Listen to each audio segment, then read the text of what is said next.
Hello, this is Filmmaker Dream Studios. I have been so rubbish because I haven't uploaded a single video in 3 months. And I'm basically uploading this video because to make up the fact that I haven't made videos, but it's also because I want to make a review of probably one of the best in Season 2. It just keeps on getting better and better. Girl Meets World, Season 2, Episode 14, titled Girl Meets Creativity. Now this episode was so special. God.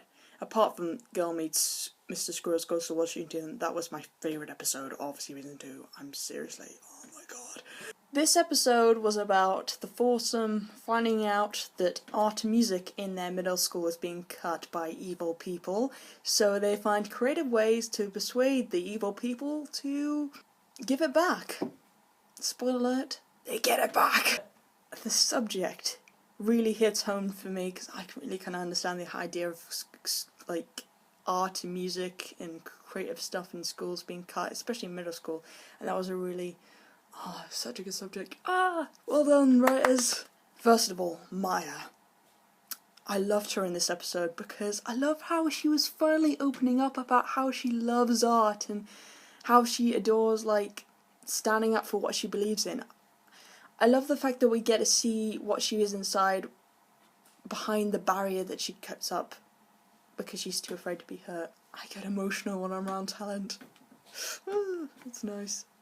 I know that I've been slightly skeptic about the whole Lucaya ship. Before, I only liked Lucaya videos and Lucaya gifs and Lucaya whatever because it wasn't Riley and Lucas, because I really do not like Riley and Lucas. If you've seen my last review, I really do not like it. I support anything that isn't Riley and Lucas, basically. So that's kind of why I shipped them a bit. But this episode, holy crap. Zay Bamino is the captain of that ship. He ships them so hard he could be Jack Sparrow. Seriously. I love how she was so protective over Maya and how we actually got to see their friendship because, like, before it was kind of slightly like they were hanging out just because of Riley and Farkle, but we got to see how they care about each other, and you could really see that as like romantic or romantic, but for me, it's like in between the two. I like their friendship and their potential to be more, but I just like Lucas and Maya. It fits. It just fits. I have never seen a Disney couple with more sexual tension than Lucas and Maya, because seriously, damn. Sorry, I gotta stop fangoying. Augie was so adorable in this episode. Like, your hippopotamus, like, that we got to see Augie doing his thing. Augie is like 36. That lady, her favourite book is British Obithia. Respect, man! Respect! I don't like what you were gonna do, but respect, because that book, it's even better than the movie. Farkle can tap dance. He's just getting more amazing by each episode. It's amazing. Anyway, moving on. Well, I liked the way the kids were gathered up around the sort of I don't know whether the governors or something like that, and showing their talent, but also like saying this is what you've done to us, and they're kind of like doing a bit of their talent and then going away like, I'm not going to do it because I can't do it anymore, which I really liked a lot of this episode. They were fighting strong.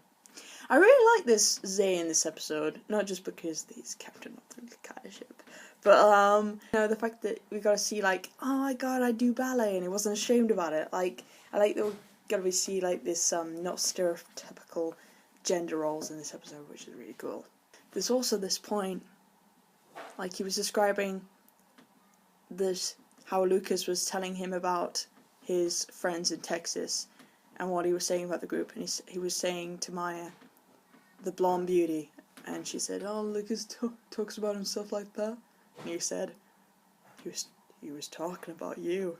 And she went, oh, Lucas, I think you might have an itty bitty crush on Maya. Yeah, but I don't know, I think it's not romantic yet. It could be, but it's not. I think it's kind of like he loves Maya, but not in that way yet. It's really clear that he likes Riley consciously, because he does all these really fancy things for her, and that takes a lot of thought. But with Maya, it's like he's subconscious a little bit. Like, he does things because, you know, it's natural. With Riley, it's kind of like he's planned it all out. And love is not about that. When you get it, I will clap you on the back. The one thing I really didn't like about this episode, kind of made me a bit, was, I know this has been from word go, from the pilot, but Riley's portrayal in this episode was made even more obvious. No, I'm not saying I hate her, because I don't. I actually love her a lot.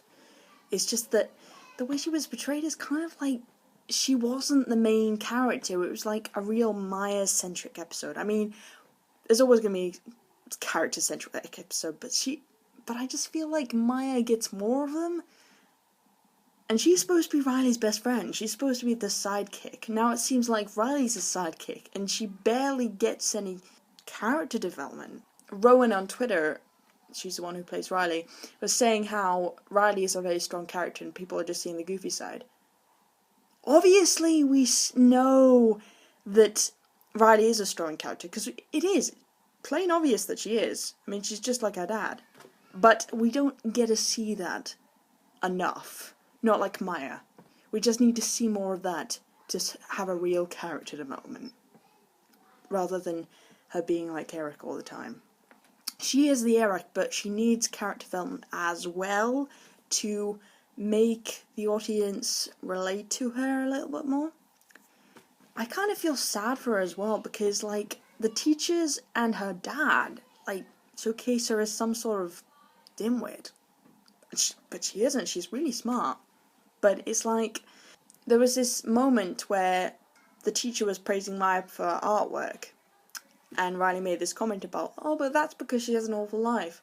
Now, some people who would dislike Riley would say that as being obnoxious. It does sound a lot obnoxious, but you've got to understand that she's really insecure. Okay? If you think about it, Riley and Farkle are kind of dealt in the same way. Like, they're both characters that no one particularly cares about. Well, people do care about them, but they kind of showcases some people in the background. Riley says, who cares about me, I stink, what about Maya? It was kind of the same with Farkle in season 1, like, who cares about me, I stink, what about Lucas? That kind of related to season 1, and now he's getting his development. But I just feel like they're great characters, but they get so downcased, not just by the audience, but by the people in the show. You know, they gotta catch a break, those two. You know, I love those characters. And I feel like Lucas and Maya, as characters, just as separate people, are getting too much attention. And like Farkle and Riley are kind of underrated. And they gotta step up, those writers. Basically, she's not, you don't really see her outside Maya. And she's the main character, it's a bit weird. So, that's one thing I disliked about the episode, is because of Riley's portrayal. Not Riley herself, I love Riley, but this is the way she was portrayed by other characters. Like this, you know, this person in the background, which is not true. I think she just deserves so much more. Side note, the weird moment when you realise you're famous in the Rockle fandom. I popped the question. I'm sorry. Sorry for being a fanboy. I'm gonna go now. Okay, bye.